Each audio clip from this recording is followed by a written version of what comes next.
এই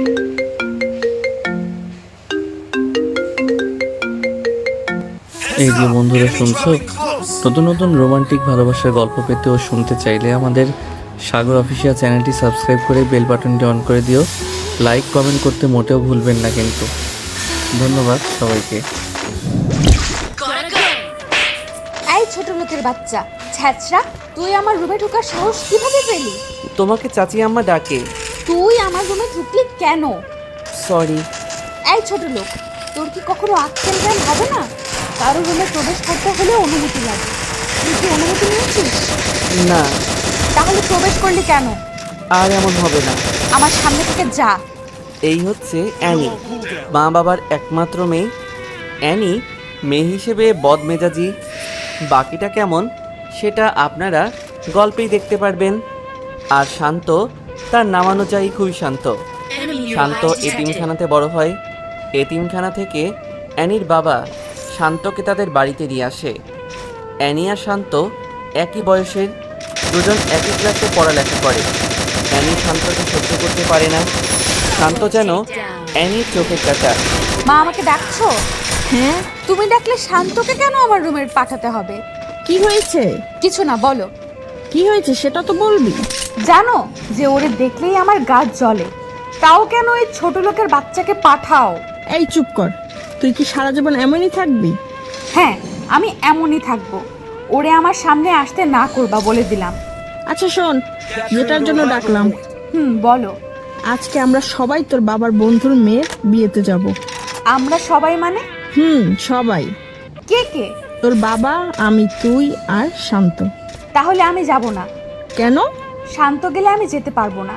গাড়ির ড্রাইভার আজকে আসবে না, গাড়ির ড্রাইভার হিসেবে যাবে। ওকে। গোসল করে রেডি হ। ওকে। বিয়ে বাড়িতে যাওয়ার পরে শান্ত মনে মনে ভাবতে থাকে, এখানকার সবাই কত দামি দামি পোশাক পরে আছে, আর আমি, আমাদের মতো মানুষকে এই পৃথিবীতে পাঠানো হয়েছে মনে হয় অ্যানিদের মতো মানুষের গোলামি করার জন্য। এসব ভাবতে ভাবতে মন খারাপ করে স্যাড সং লাগিয়ে গাড়িতে বসে থাকে। কতক্ষণ পরে অ্যানির বাবা গাড়ির কাছে এসে শান্তকে ডাক দেয়। তুমি গাড়িতে বসে আছো কেন? এমনি। চলো। কোথায়? বিয়ের অনুষ্ঠানে। না, আমি যাব না। কেন? এমনি। অ্যানির ভয়ে? না আঙ্কেল। তোমার আন্টি আমাদের সব কিছু বলেছে। বাবা, সব কিছুতে একটু কষ্ট করতে হয়। তোমার কষ্ট না হয় একটু বেশি হলো। আর আমি আর তোমার আন্টি তো কিন্তু তোমাকে আমাদের সন্তানের মতোই দেখি। জানি আঙ্কেল। তাহলে চলো। তখন শান্ত অ্যানির বাবার সাথে ভিতরে যায়। শান্ত সেখানে তার ক্লাসমেটকে দেখে কথা বলতেছে। তখন অ্যানি তাকে দেখে ফেলে। অ্যানি দেখার সাথে সাথে রাগে তার নাক মুখ লাল হয়ে যায়। অ্যানি তখন মনে মনে ভাবে তাকে সবার সামনে লজ্জা দিতে হবে। এই বলে শান্ত সামনে যায়। শান্ত অ্যানিকে দেখে তার ভিতর তখন হালকা ভয় কাজ করে। শান্ত, এদিকে আসো। কিছু বলবা? এই বলে তাকে আড়ালে নিয়ে যায়। কতক্ষণ পরে সেখান থেকে বের হয়ে আসে। অ্যানি শান্তকে সবার সামনে এনে ঠাস ঠাস করে গালে কয়েকটা থাপ্পড় বসিয়ে দেয়। সবাই তখন সব কিছু বাদ দিয়ে তাদের দিকে চেয়ে থাকে। কয়েকটা ছেলে শান্তকে ধাক্কা দিতে দিতে বাহির করে দেয়। শান্ত তখন একটু শব্দ করে কান্না করে দেয়। শান্ত সে নিজেকে নিজে প্রশ্ন করতে থাকে, আমি কি কোনো দোষ করেছিলাম? আমি তো দোষ করিনি, তাহলে কেন আমাকে সবার সামনে এমন করলো? আমি কি অ্যানির কোনো রকম ক্ষতি করছি? ওরে দেখলে তো আমার ভয় হয়, তাও কেন আমার সাথে এমনটা করলো?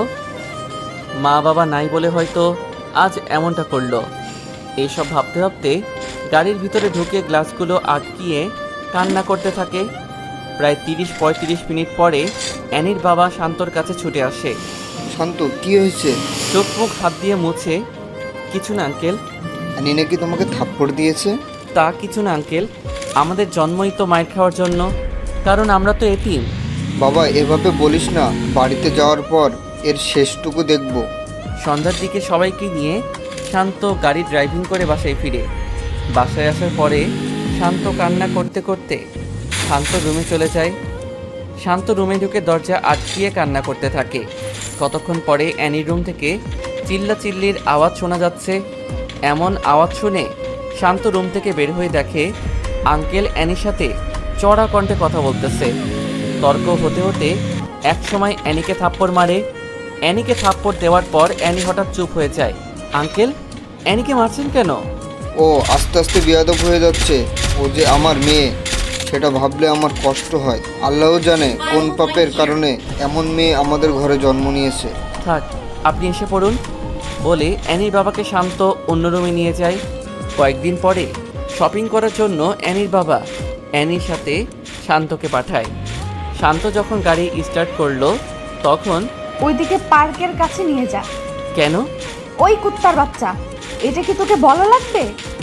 তোকে আমার সাথে পাঠিয়েছে, আমি যা বলি তাই করবি। আমাকে বকলেও আমার মা বাবাকে বকা দিবা না? ওরে মারে, তুই কোন হাজি সাহেবের পোলা রে? আমার বাবার কথা মনে নাই, কিন্তু আমার স্পষ্ট মনে আছে আমার মা আমাকে অনেক আদর করত। ছোট বলের মধ্যে পানি নিয়ে আমাকে গোসল করিয়ে দিত। হয়েছে, তোর বকবকানি বন্ধ করে পার্কের কাছে নিয়ে যা। পার্কে নিয়ে যাওয়ার পরে একটা ছেলে এসে অ্যানিকে হালকাভাবে জড়িয়ে ধরে। শান্তভাবে, হয়তো এটা ওর বয়ফ্রেন্ড। তোমার কাজিন নাকি? না, এটা আমার সাথে। ও চলো। বলে হাত ধরে একটা দোলনাতে বসে কতক্ষণ কথা বলার পরে আসার সময় আরেকবার হাত দিয়ে গাড়িতে উঠে পড়ে। তোমার বয়ফ্রেন্ড? এটা তোর না জানলেও চলবে। ও, তাও কথা। শপিং মলে যা। ওকে। শপিং করে ফেরার পরে দুইজন রেস্টুরেন্টে ঢুকে। অ্যানি টেবিলে বসার পরে শান্ত যখন বসে, এখানে বসলি কেন? তুমি বসছো তাই? জানোস না তোর শেষ দেখলে আমার গায়ে জ্বর উঠে? ও সরি বলে শান্ত অন্য টেবিলে গিয়ে বসে। শান্ত সব দিক দিয়েই স্মার্ট। শান্ত অ্যানির সাথে এক ভার্সিটিতে কেমিস্ট্রি সাবজেক্টে অনার্স চতুর্থ বর্ষে পড়ালেখা করে। এত অবহেলার মাঝেও সে তার পড়ালেখা ঠিকভাবে চালিয়ে নেয়। ভার্সিটিতে ক্লাস করে কম, আর কী কারণে কম করে সেটা তাদের ভিসিও জানে। সবসময় ভালো রেজাল্ট করার কারণে ভিসি ও শান্তর সব কিছু ভেবে স্যাক্রিফাইস করে। সামনে তাদের সেমিস্টার ফাইনাল পরীক্ষা, তাই পড়ালেখার একটু বেশিই চাপ। শান্ত 7-8 দিন পরে ভার্সিটিতে আসে। ক্যাম্পাসে এসে দেখে অ্যানি একটা গাছের নিচে বসে আড্ডা দিচ্ছে। শান্ত সিঁড়িতে বসে বসে একটা বই হাতাহাতি করছে। এমন সময় একটা মেয়ে এসে শান্তর পাশে বসে। হাই শান্ত, হাই। কেমন আছো? আলহামদুলিল্লাহ, তুমি কেমন আছো? ভালো। তোমার উপস্থিতি কম কেন? Personal problem. ডোন্ট মাইন্ড, একটা কথা বলি। শিওর। টাকার প্রবলেম নাকি? আরে না, তাহলে? বললাম না পার্সোনাল প্রবলেম। ও হুম ওকে, ক্লাসে যাবা না? চলো। ক্লাসে গিয়ে দুজন এক টেবিলে বসে। শান্ত খেয়াল করে দেখে অ্যানি তাদের দিকে চেয়ে আছে। ক্লাস শেষ হওয়ার পরে বাসায় যায়। বিকেলের দিকে শান্ত ছাদের এক কোণে দাঁড়িয়ে থাকে। তখন অ্যানি পেছন দিয়ে এসে, ভালোই তো প্রেম করছিস। প্রেম না, কি? Just hi hello. Hi hello করতে কারো 2 ঘন্টা লাগে? জানা ছিল না। ফ্রেন্ড হিসেবে কথা তো বলতেই পারে। তা অবশ্য ঠিক। আর তোর মতো ছোট লোকের সাথে কে প্রেম করবে? এই কথা শুনে শান্ত তখন মুচকি হাসে। তোর এই হাসিটা দেখলে আমার গায়ে 105 ডিগ্রির জ্বর উঠে। বাই। এই শোন, কি? কাল আমার বান্ধবীর হলুদ সন্ধ্যা, সেখানে আমার সাথে যেতে হবে। অপমান করার জন্য নিবা? না। তো এত প্রশ্ন করিস কেন? ছোট লোকদের প্রশ্ন করতে নেই। এই তো ভালো বুঝতে পারছিস।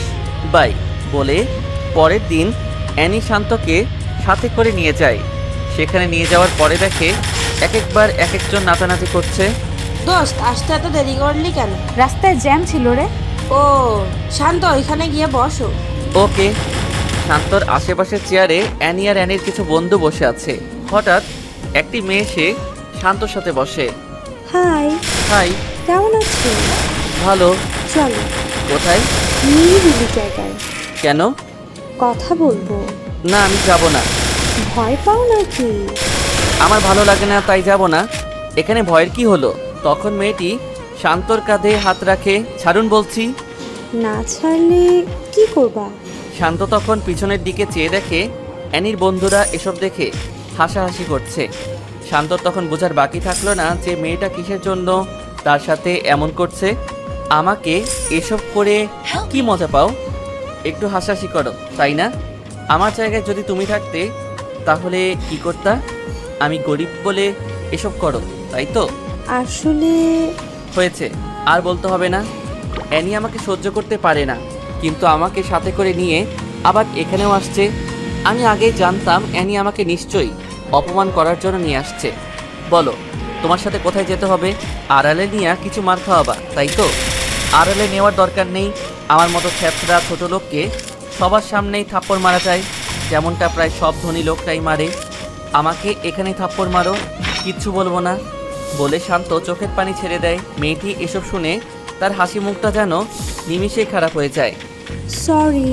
ছোট লোককে সরি বলার দরকার হয় না বলে শান্ত চেয়ার থেকে উঠে গাড়িতে গিয়ে বসে থাকে। রাত 3টা বাজে। তখন অ্যানির মা হ্যাঁ আন্টি বলেন। বাবা, অনুষ্ঠান কি এখনো শেষ হয় নাই? প্রায় শেষ। ওকে, তাড়াতাড়ি এসে পড়। ওকে। শান্ত ফোন রেখে বাইরে গিয়ে দেখে অ্যানি সহ তার বন্ধু বান্ধবীরা নাচানাচি করছে। শান্ত তখন নিজে নিজেই একটা হাসি দেয় আর বলে, এটাই বুঝি বড় লোকদের নাচ। শান্ত অ্যানিকে ডাক দিয়ে মোবাইল দেখিয়ে ইশারা করে। তখন অ্যানি মোবাইল বের করে, দেখে তার মা তাকে অনেকগুলো কল দিয়ে রাখছে। অ্যানি তখন সবার কাছ থেকে বিদায় নিয়ে এসে পড়ে। গাড়িতে ওঠার পরে, এই তাড়াতাড়ি চালা। মদ পান করছো? না, বিয়ার খাইছি। ও। হ্যাঁ। শান্ত বুঝতে পারে এটা হয়তো তাদের নিত্যদিনের অভ্যাস, না হলে একটু হলেও মাতাল হতো, কিন্তু তাকে দেখে মনে হয় না সে মাতাল। কয়েকদিন পরে শান্ত ভার্সিটিতে যায়। ভার্সিটিতে যাওয়ার পরে নিধির সাথে দেখা হয়। নিধির সাথে একই টেবিলে ক্লাস করে বাসায় ফিরে। শান্ত প্রায় সময়ই বিকালের সময়টা ছাদে কাটায়। শান্ত ছাদে বসে বসে ভাবে, আজ যদি আমার মা বাবা থাকতো কত ভালো হতো। ক্লাস করে ডিরেক্ট মায়ের বুকে ফিরতে পারতাম। মা, তুমি কেন আমাকে ছেড়ে চলে গেলা? আমার কিছু ভালো লাগে না রে মা। মা, তুমি যাওয়ার সাথে আমাকে কেন নিয়ে গেলা না? আমার সামনে যখন বন্ধুদের মোবাইলে মা নামে সেভ করা নাম্বারে ফোন আসে তখন অনেক খারাপ লাগে রে মা। সবার মোবাইলে মায়ের কল আসলেও আমার মোবাইলে আসে না। হে আল্লাহ, আমার মা বাবাকে নিয়ে আমাকে কেন একা রেখে তাদের নিয়ে গেছো? এসব বলতে বলতে শান্ত একটু শব্দ করে কান্না করে দেয়। কতক্ষণ পর অ্যানি আসে। ভালোই প্রেম করছিস কে? তুই? কার সাথে? ও মা, এত ভাব নিচ্ছিস কেন? কে ভাব নিচ্ছে? নিধির সাথে যেভাবে কথা বলিস মনে হয় অনেক আপন কেউ। আমার ভালো লাগছে না, প্লিজ আমাকে এখন কোনো পেইন দিও না। কি? আমি তোরে পেইন দেই? মাপ চাই, এখন যাও। এটা আমার বাসা, আমার যেখানে মন চায় আমি সেখানেই থাকবো। আমাকে তুই নামার কথা বলার সাহস পেলি কোথায়? শান্ত সরি বলে নিচে নেমে যায়। রাতের খাবার খাওয়ার সময়, তুই এখানে বসলি কেন? কুকুর যেমন মাটি থেকে কুড়িয়ে কুড়িয়ে খায়, তুইও তেমনি খাবি, কারণ তুই তো আমাদের বাসার কুকুর। ও আচ্ছা, তুমি খাও, আমি গেলাম। যা।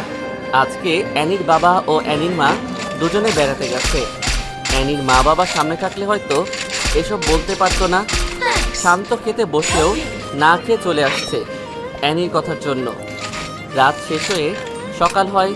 অ্যানি সকাল সকাল উঠে বের হয়। কতক্ষণ পরে শান্তর মোবাইলে একটা ফোন আসে। শান্ত, কোথায় তুমি? এই তো বাসায়। বাইরে বের হবা? কেন, কোনো কাজ আছে? পার্কের দিকে আসো। ওকে।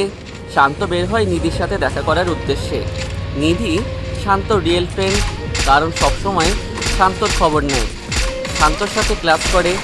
পার্কে যাওয়ার পরে নিধির সাথে আড্ডা দিয়ে রেস্টুরেন্টে ঢুকলো। তখন খেয়াল করে দেখে পাখির টেবিলে অ্যানি আর ওই ছেলেটা বসে বসে কথা বলছে আর হাসাহাসি করতেছে। একসময় তারা বের হয়ে যায়। 30-35 মিনিট পরে শান্ত ও